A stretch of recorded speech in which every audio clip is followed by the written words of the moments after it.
grande amor nos tem concedido o Pai, que fôssemos chamados filhos de Deus. Eu e você temos que responder para nós mesmos: que farei de Jesus? Chamado livro de Testemunhos, volume 9, página 189, diz assim: se nos humilhássemos perante o Senhor e fôssemos bondosos, o mexeriqueiro descobre o segredo. Deus dá e Deus cobra, mas Deus não cobra nada que Ele não deu antes.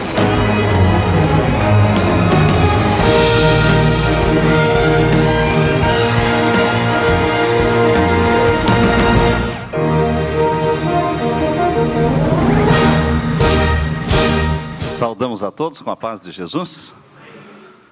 Que você seja abençoado com o estudo da palavra de Deus hoje. Receba a bênção que você veio buscar. Quando nós comparecemos à presença de Deus, sempre comparecemos em busca de uma bênção.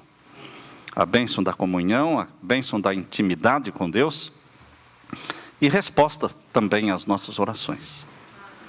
E aqui estamos novamente na presença do nosso Deus, do nosso Pai. Eu quero convidá-lo para que abra a Bíblia em Romanos capítulo 12, o verso 15. Romanos capítulo 12, verso 15, fala sobre algo que aparentemente é fácil. Romanos capítulo 12 e o verso 15. Todos acharam? Vamos ler. Capítulo 12 de Romanos e o verso 15. Alegrai-vos com os que se alegram, e chorai com os que choram. O que é mais fácil? Chorar com os que choram ou se alegrar com os que se alegram? Você já parou para pensar? O que é mais fácil para você? Dizem que há pessoas que não podem ver ninguém chorando, que choram também, né?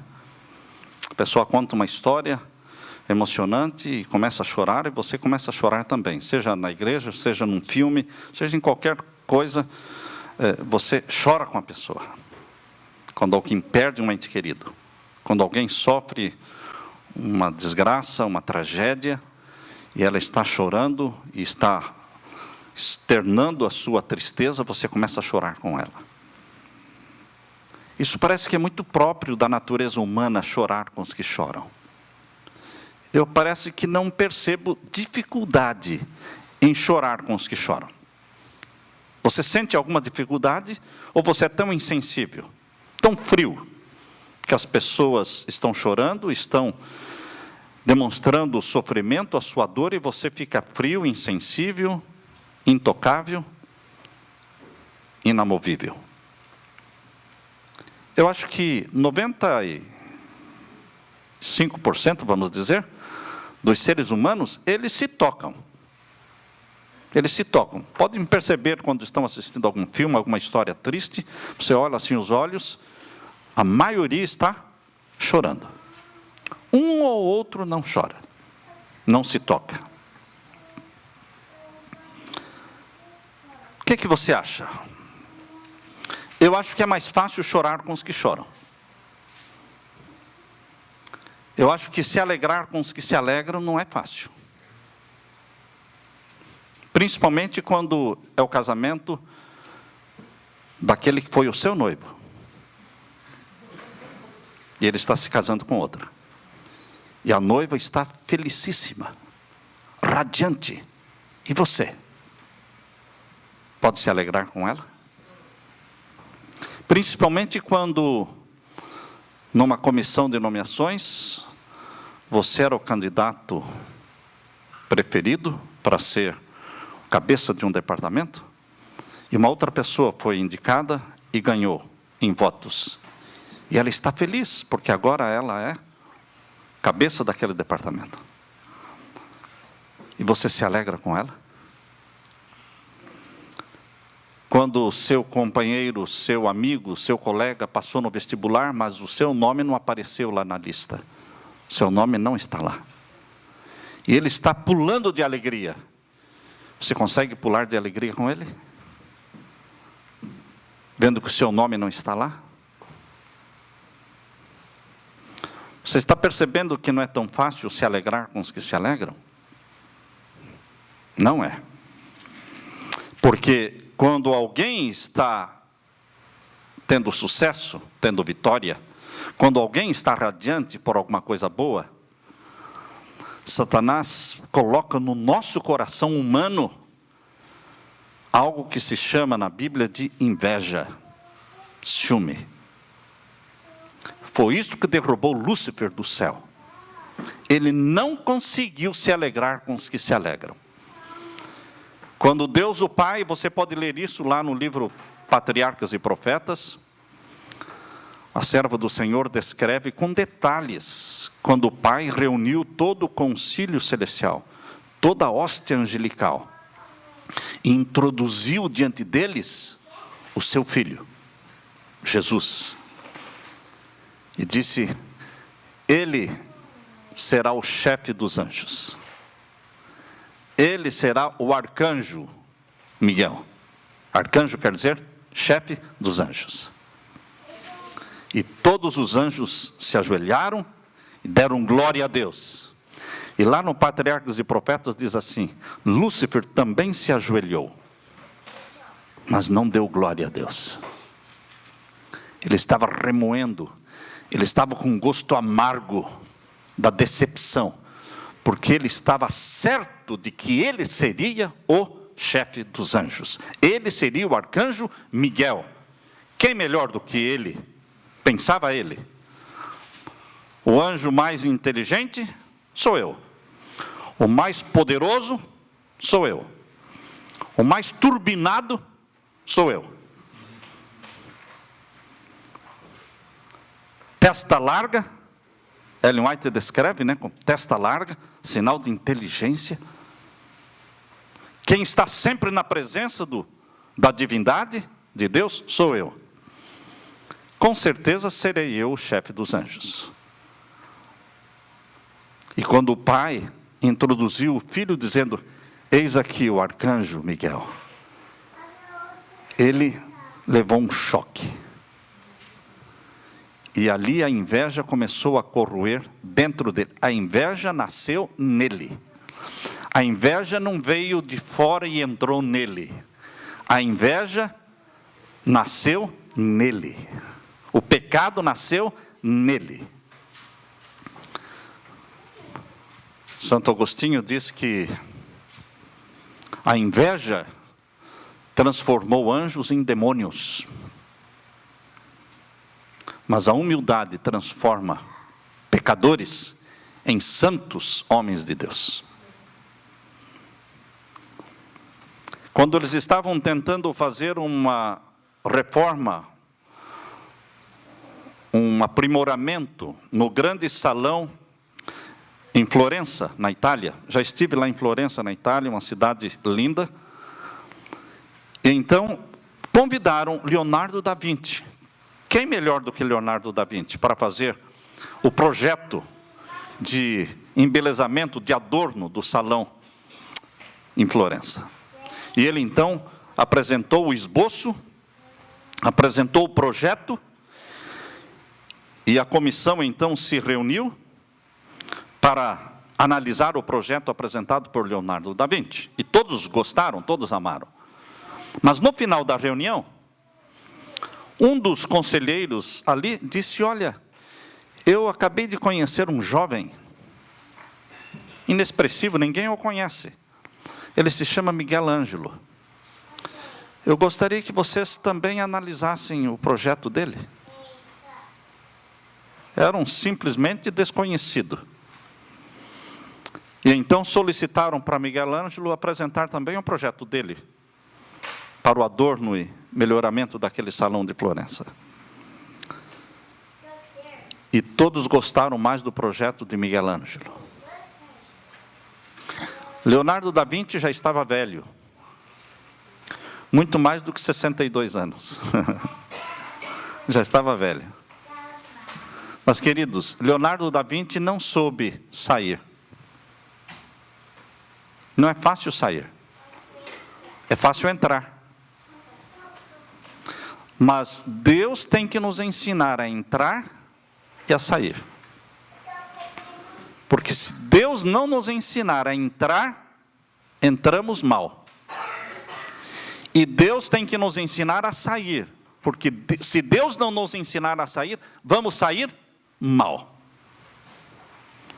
Porque Satanás trabalha neste campo que é o coração humano, semeando ali aquilo que foi a causa da sua queda no céu, a inveja, o ciúme.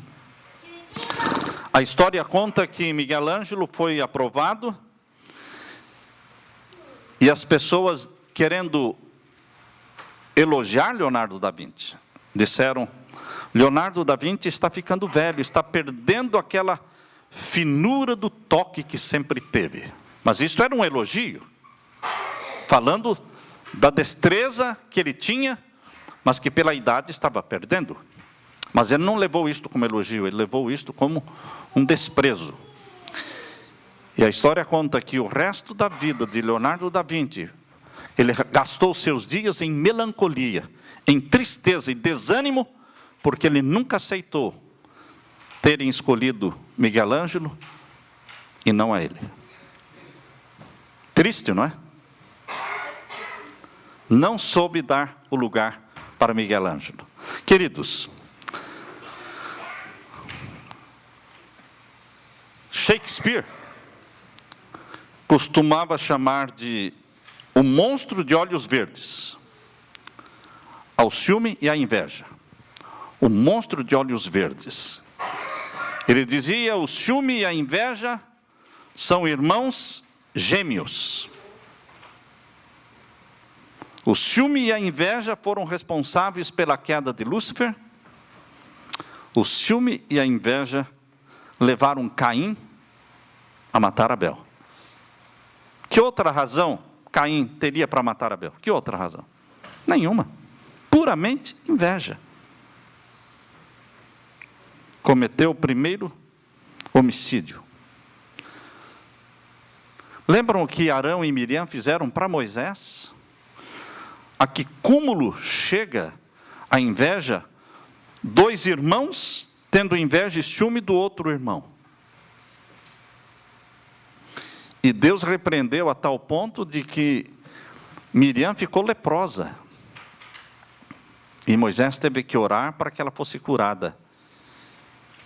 E Deus se desagradou de Arão, porque ele compactuou com Miriam do mesmo espírito de inveja.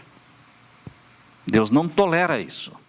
Deus já conhece muito bem o que é inveja, porque ele sofre até hoje por causa da inveja de Lúcifer.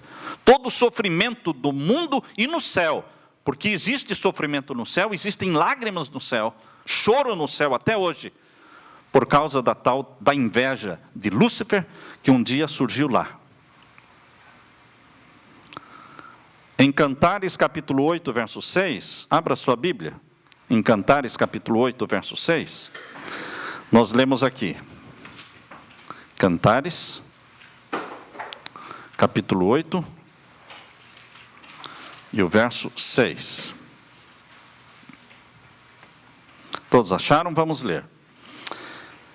Põe-me como selo sobre o teu coração, como selo sobre o teu braço, porque o amor é forte como a morte, e duro como a sepultura o ciúme. As suas brasas são brasas de fogo, labaredas do Senhor. Aqui diz a palavra de Deus que o ciúme é duro como a sepultura.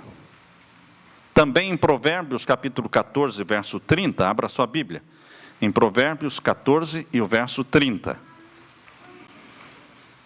Aqui nós lemos: o coração com saúde é vida, vida da carne, mas a inveja é a podridão dos ossos.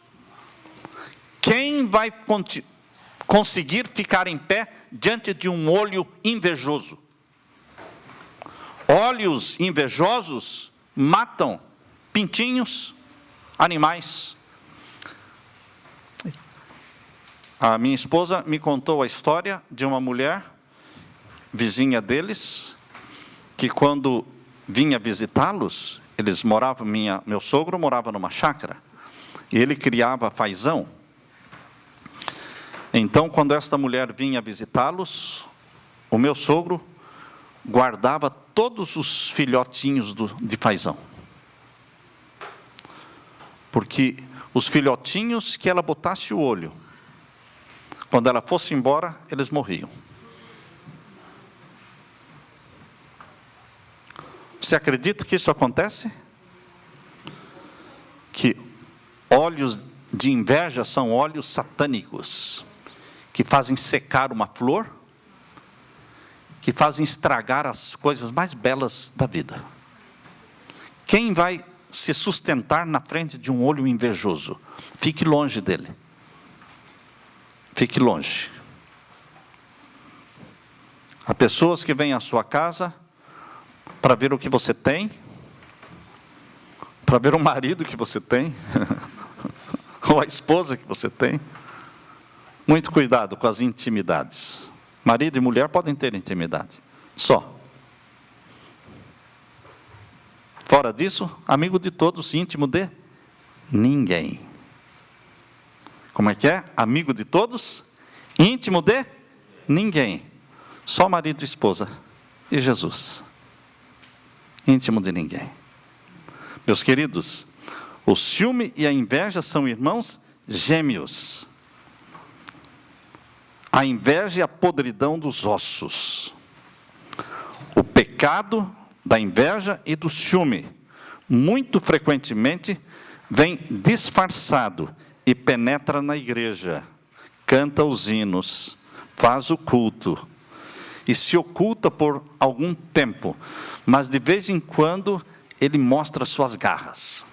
De vez em quando você percebe, numa comissão de nomeações, quando alguém faz umas insinuações assim, insinuações maliciosas, insinuações más, com respeito ao nome de alguém.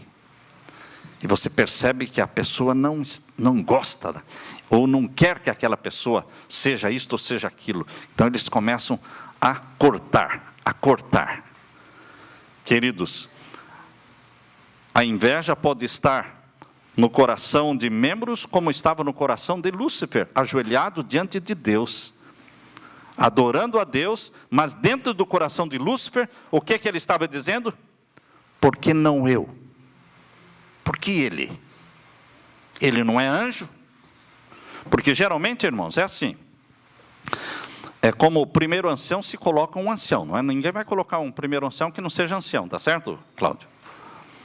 Quando vai escolher um primeiro diácono, coloca-se um diácono, tá certo? Quando vai escolher uma primeira diaconisa, se escolhe uma diaconisa. Chefe de diaconisa é diaconisa, chefe dos diáconos é diácono, chefe dos anciãos é ancião. Quando vão escolher um presidente, que é o chefe dos pastores, escolhem um pastor. Então, Lúcifer estava certo de que o chefe dos anjos ia ser o quê? Um anjo, óbvio, natural. E quem vão escolher? Eu. Não tem ninguém melhor do que eu, pensava ele.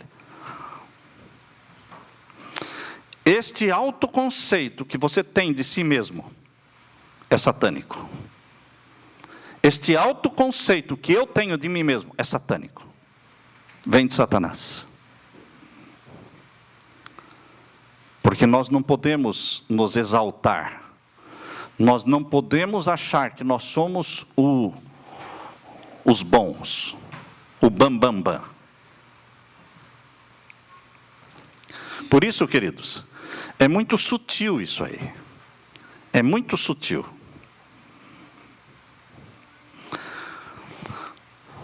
O ciúme e a inveja é o relutante reconhecimento de incompetência que despe a mesquinhez e penúria do espírito.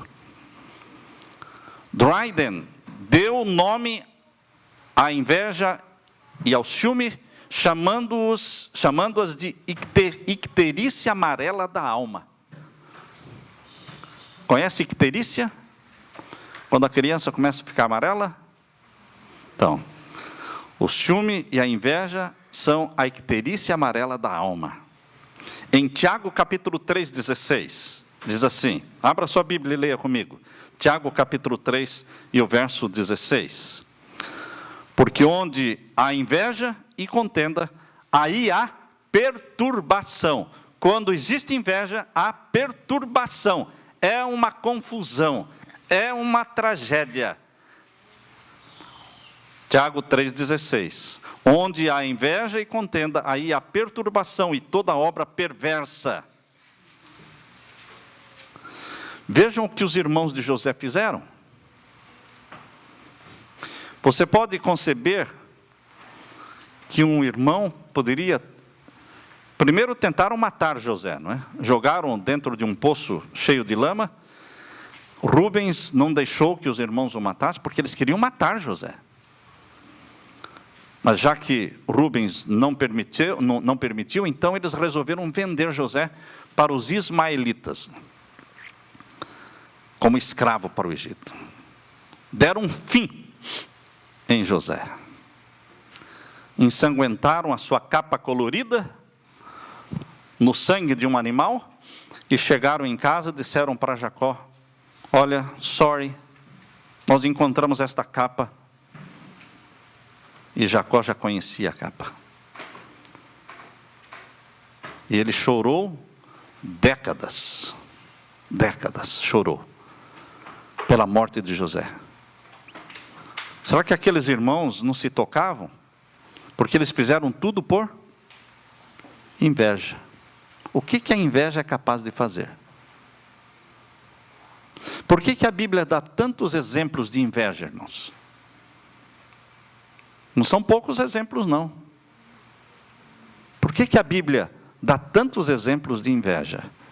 Porque ela é muito comum ao ser humano carnal. Ela já nasce com o coração humano. Quando nasce o bebê do ventre materno, ele já é invejoso. Quando nasce o irmãozinho, se você não cuidar, ele fura o olho do irmãozinho. Literalmente, o irmãozinho mais velho, muitos casos, a gente percebe que se não cuidar, ele arranha o menor, ele fura o olho, ele empurra. Você não pode deixar não, porque Satanás trabalha no coração das crianças também. É inveja. É porque alguém está agora recebendo os abraços e o colinho da mamãe, e ele não. Então surge este fogo, esta paixão diabólica chamada inveja. A inveja é oriunda do egoísmo, de um desejo de exaltação de si mesmo. Veja um exemplo de Coré, primo de Moisés. Moisés estava bem, né? Primeiro o irmão e a irmã, depois o primo. Coré arrumou mais 2 amigos, Datã e Abirão, e agora Coré encabeçou uma rebelião contra Moisés. E aí foi mais feio. O resultado foi mais nefasto do que quando Arão e Miriam. Porque agora envolveu mais 250 famílias. 250 famílias, 250 príncipes foram aliciados pelo trio rebelde Coré, Datã e Abirão. E eles se levantaram contra Moisés, por inveja. Porque você é o escolhido, porque nós também não podemos. Abra sua Bíblia em Êxodo capítulo 16. Êxodo capítulo 16 e o verso 32. Êxodo capítulo 16. Abra sua Bíblia. Vamos ver se nós, pela graça de nosso Senhor Jesus, somos curados dessa icterícia amarela da nossa alma, da inveja. Êxodo capítulo 16, versos 32 e 33. E disse Moisés: esta é a palavra que o Senhor tem mandado, encherás um gomer dele e o guardarás. É isso mesmo? Capítulo 16 de Êxodo, verso 32. Vamos ver se é aqui. Não, não é este aqui. Não é o capítulo 16, não. É um outro capítulo que fala de Datã, Abirão. É aqui embaixo, vamos ver. Vamos ver aqui. Vocês conhecem a história, não é? Mas nós queremos ler essa história. Não é Êxodo. Não é Êxodo. um outro livro, que eu anotei errado ali, não é?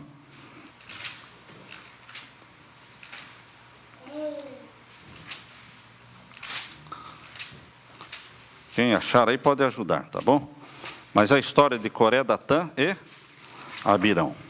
Quando eles se levantaram contra Moisés.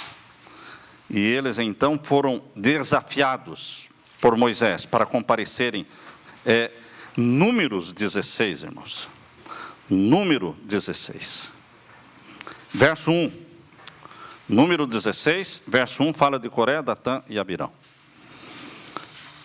Números 16, verso 1. E Coré, filho de Izar, filho de Coate, filho de Levi, tomou consigo a Datã e Abirão, filhos de Eliabe. Verso 2. E levantaram-se perante Moisés com 250 homens dos filhos de Israel. Essa foi uma rebelião muito maior. Maiorais da congregação, chamados ao ajuntamento, varões de nome.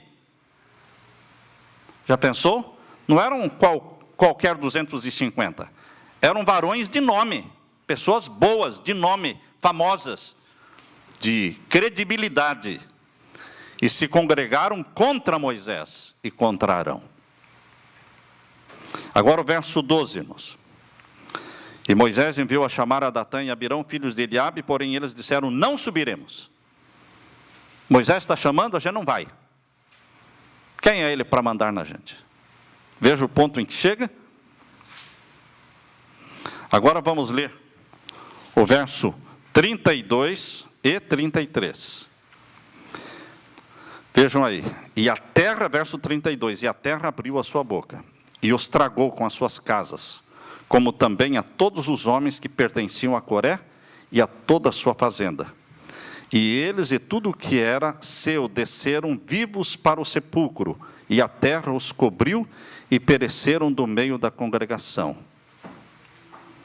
E o verso 35, então saiu fogo do Senhor, e consumiu os 250 homens que ofereciam incenso. Queridos, morreram os maridos, as esposas, os filhos. A bênção que você recebe, pai e mãe, vem sobre seus filhos. Mas lembre-se que a maldição que você recebe também vem sobre os seus filhos. Eu costumo dizer que Deus abençoa os filhos por amor aos pais. Deus abençoa a Isaac por amor a Abraão, Deus abençoa a Jacó por amor a Isaac, Deus abençoa a José por amor a Jacó, e assim vai. Deus abençoa seus filhos por amor a você. Só que, o contrário também é verdade. Se você não quer trazer maldição para os seus filhos,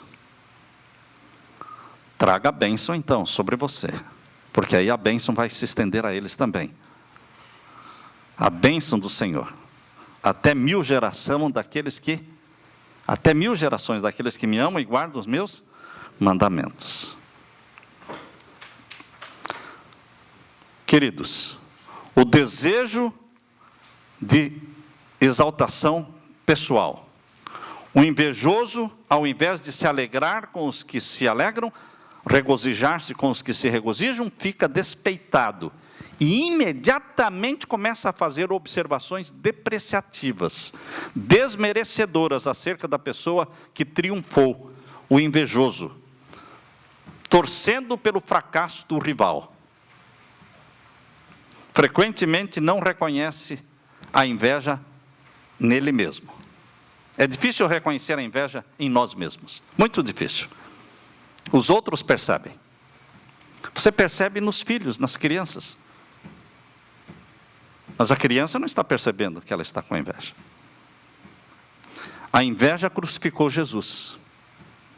A Bíblia diz que entregaram Jesus por inveja. A Bíblia diz em Marcos 15:10. Abra sua Bíblia em Marcos 15:10. Marcos 15:10.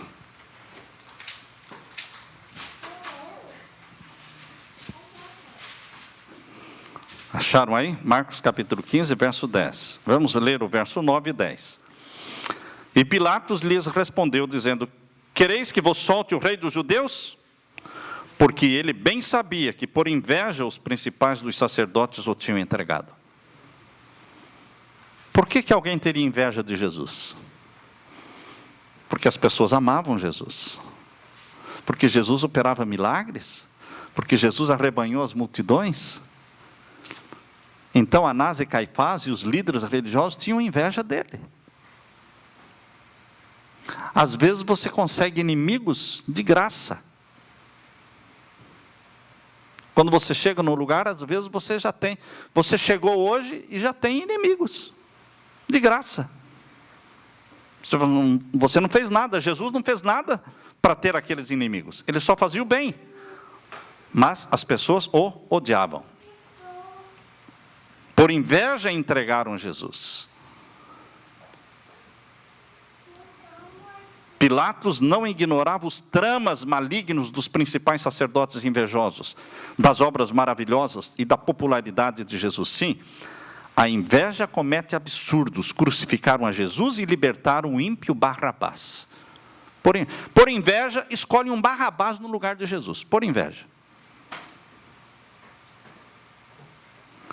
Teógenes de Tassos ganhou uma notável vitória nos Jogos Olímpicos. Não esqueça desse nome, Teógenes de Tassos. Para honrá-lo, construíram uma estátua, um monumento ao nome dele. O rival dele ficou mordido, ficou com muita inveja. E à noite ele ia lá escondido e tentava derrubar aquela estátua. Foi uma noite, foi duas, e foi tentando, até que um dia ele conseguiu derrubar. E morreu esmagado pela estátua. Caiu em cima dele. Queridos, já foram pregados muitos sermões sobre o filho pródigo, mas hoje eu quero falar um pouquinho sobre o irmão do filho pródigo. O irmão do filho pródigo é o tal, que estava se corroendo por inveja. Dentro dele existia a inveja. Só que a inveja estava muito escondida. Apareceu só no momento em que o filho pródigo voltou para casa. Até ali, aquele irmão mais velho era o melhor filho do mundo. Quando o irmão mais novo pediu a fazenda e saiu, ele fez festa sozinho. Ele fez festa sozinho. Ninguém viu, mas ele fez muita festa porque o irmão tinha ido embora. Só que quando o irmão voltou e o pai fez festa, não sozinho, mas fez uma festa em público, aí ele não quis entrar na festa. A Bíblia diz que ele chegou e ouviu o barulho, as músicas, e ele perguntou: o que está acontecendo aí? Aí disse: seu irmão voltou. Não me diga, não é verdade? Aquele safado voltou? Agora ele voltou, não é? Agora que acabou o dinheiro, gastou toda a fortuna. E o pai saiu lá fora e disse: filho, entre na festa. Seu irmão voltou. O que estava perdido foi achado.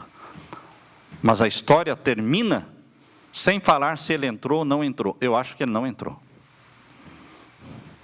Porque se o final fosse feliz, Jesus teria falado, né, irmãos? Eu acho que ele não entrou, não. Tem gente que não entra na festa. Tem gente que não consegue se alegrar com os que se alegram. Se fosse para chorar com os que choram, até que chorariam. Mas se alegrar com os que se alegram, a inveja não deixa. Queridos, o irmão do filho pródigo disse: eu não vou me unir a este banquete de recepção, porque olhem para mim, eu tenho vivido com honra e trabalhado arduamente, mas ninguém jamais pensou em matar um bezerro para mim. A família, aliás, a história está inacabada. Jesus deixou essa história inacabada porque nós podemos colocar o nosso nome ali, para ver se o nosso nome está junto com o filho pródigo ou está junto com o irmão mais velho dele. Há pessoas que, quando voltam para a igreja, abandonam a igreja, pintam e bordam, depois voltam. Vocês acreditam que elas nem sempre são bem recebidas? O quê? Esses dias alguém falou para mim, questão de uns 10 dias atrás: pastor, não é daqui de Boston, é de outro lugar. Pastor, aquele fulano, ele já foi batizado 3 vezes. Eu sei. E ele vai pedir para ser batizado a 4ª vez ainda, porque ele está errado de novo. Ele está entrando num buraco de novo.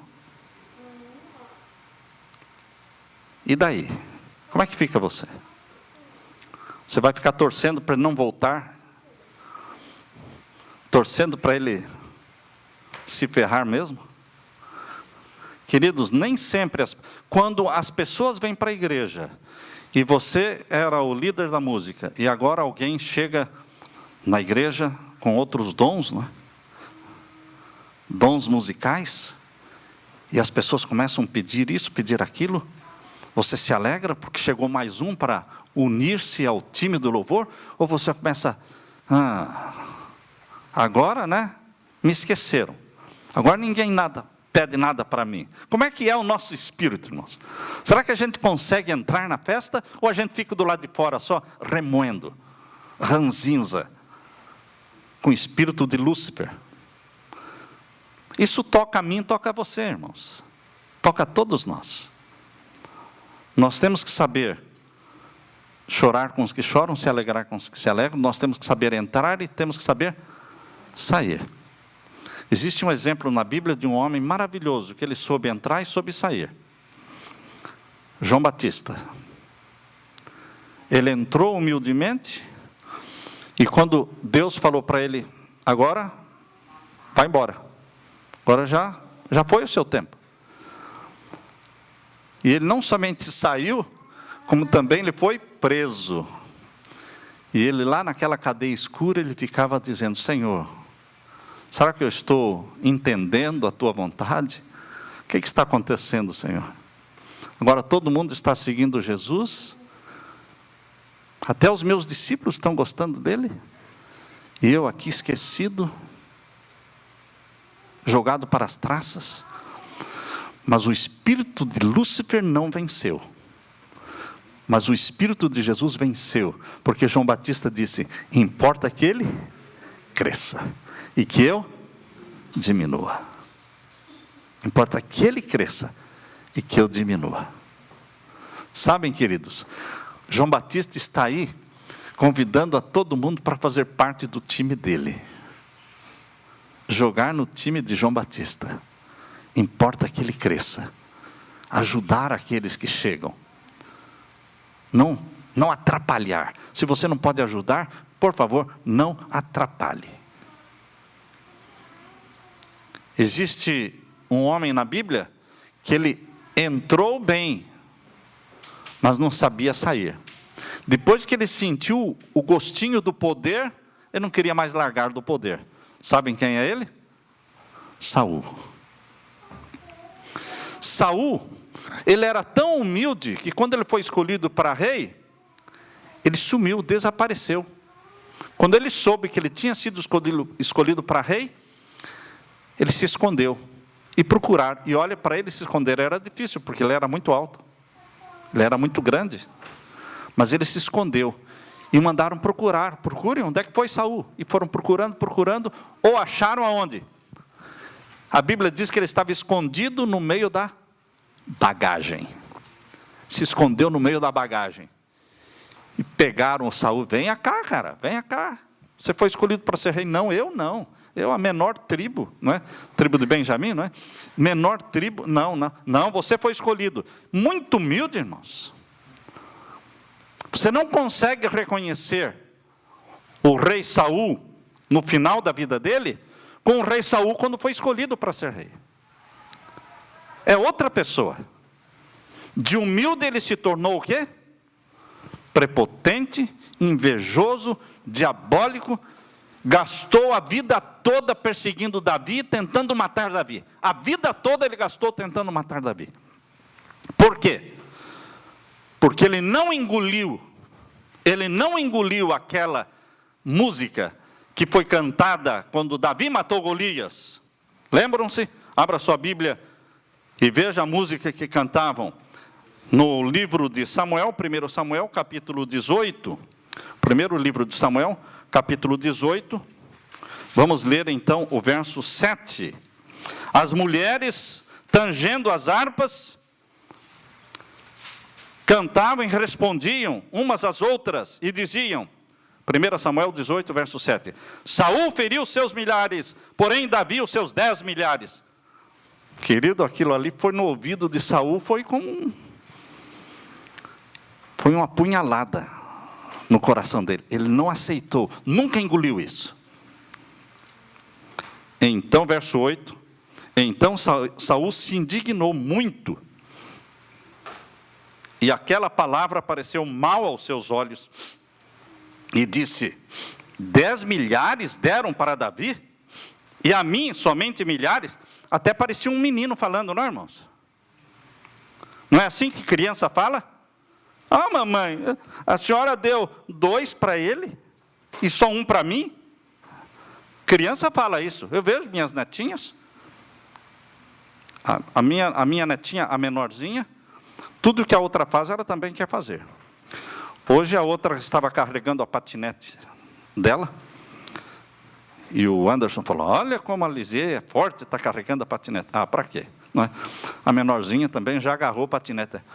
Olha, papai, eu também. Agora sou eu. Essa frase, agora sou eu, o ser humano é competitivo, irmãos. Mas dá para entender com criança que é assim, mas adultos, um homem, um barbado como este, Saul, dizendo o quê? Ele poderia até pensar, mas ele não só pensou, ele falou. Isso foi feio para ele. O que ele falou? Verso 8. Então Saul se indignou muito, e aquela palavra pareceu mal aos seus olhos, e disse, ele falou, 10 milhares deram para Davi, e a mim somente milhares.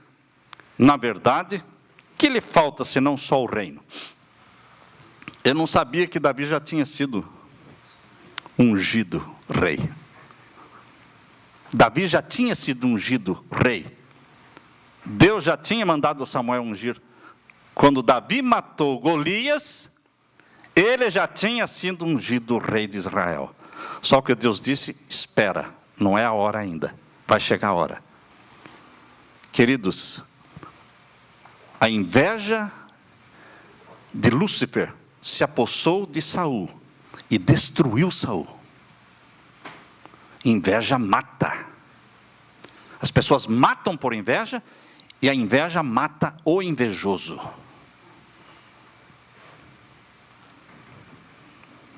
Que contraste entre Saul e Jonatas. Cada vez que eu leio essa história aqui na mesma página, 1 Samuel capítulo 18, verso 1. E sucedeu que, acabando ele de falar com Saul, a alma de Jonatas, filho de Saul, se ligou com a alma de Davi, e Jonatas o amou como a sua própria alma. E o verso 3, e Jonatas e Davi fizeram uma aliança, porque Jonatas o amava como a sua própria alma. E Jonatas se despojou da capa que trazia sobre si. Filho do rei tinha boa roupa, Davi era pobre, não tinha. Jonatas se despojou da sua capa que trazia sobre si, e deu para Davi. Deu também seus vestidos, até a sua espada, o seu arco, o seu cinto. Deu tudo. E deu o reino. Deu o reino. Porque aqui em 1 Samuel capítulo 23, irmãos, veja aqui no capítulo 23 de Samuel, o que Jonatas falou para Davi. Capítulo 23, verso 17, do primeiro livro de Samuel. É Jonatas falando, e disse-lhe, não temas, que não te achará a mão de Saul, meu pai. Porém, tu reinarás sobre Israel, eu serei contigo o segundo, o que também Saul, meu pai, bem sabe. Meu pai sabe que você vai reinar, e eu vou ser o segundo. Eu não vou brigar com você pelo reino. E o rei Saul quis matar o próprio filho Jonatas, porque o Jonatas aceitou ser o segundo no reino. Reconheceu que Davi seria o rei. Saul quis colocar em Jonatas o espírito de Lúcifer, mas não entrou. Satanás quis colocar no coração de João Batista o espírito de Lúcifer, mas não entrou. onde o Espírito de Cristo está, a mente e o coração que estão impregnados pelo Espírito de Jesus, o espírito de Lúcifer não penetra. Importa que ele cresça, que eu diminua. Portanto, meus queridos, Deus quer fazer de nós homens e mulheres santos de Deus, porque a inveja transformou anjos em demônios, mas a humildade transforma homens e mulheres pecadores em homens e mulheres santos. No livro Patriarcas e Profetas, página 699, diz assim: a inveja é filha do orgulho, e se ela é entretida no coração, determinará o ódio, e finalmente a vingança. Vejam, uma coisa puxa a outra. E o assassínio. Satanás mostrou seu próprio caráter, excitando o furor de Saul contra aquele que nunca lhe fizera mal nenhum. O espírito de Davi já era outro. Ele tendo a oportunidade de matar Davi, mas ele disse: como eu faria isso contra o ungido do Senhor? Se fosse outro, eu diria: que é ungido do Senhor coisa nenhuma, esse cara é um bruxo, não é? Ele está indo atrás de bruxaria, ele é uma pessoa que já foi abandonada por Deus. Mas Davi não, ele pode estar todo errado, mas ele é ungido do Senhor, eu não vou tocar nele. Há pessoas que não se preocupam em tocar no ungido do Senhor. Há pessoas que não se preocupam em criticar o ungido do Senhor. Queridos, o ungido do Senhor não é você que cuida dele. Deus é que vai cuidar. Se alguém vai cobrar alguma coisa do ungido do Senhor, é o Senhor. Só Deus. Ninguém mais. Só Deus pode dar de dedo no ungido do Senhor. Porque, por isso que é ungido do Senhor, é Deus que manda nele. E Deus destruiu a vida de Eli, que era ungido do Senhor, porque ele foi um mau sacerdote. Destruiu os filhos dele, Ofni e Finéias. Destruiu os filhos de Arão, porque eles foram maus sacerdotes. Deus cuida dos ungidos, mas não queira você nunca tocar no ungido. Você pode orar por ele, você pode aconselhá-lo, mas não queira tocar no ungido do Senhor. O monstro de olhos verdes, como disse Shakespeare, só pode ser vencido pelo leão da tribo de Judá, que é Jesus, porque ele é o vitorioso, e ele pode dar a você o espírito de um Jonatas, o espírito de um João Batista. Que a graça e a paz de Jesus estejam com você, meu irmão, minha irmã, hoje e sempre. Amém? Amém.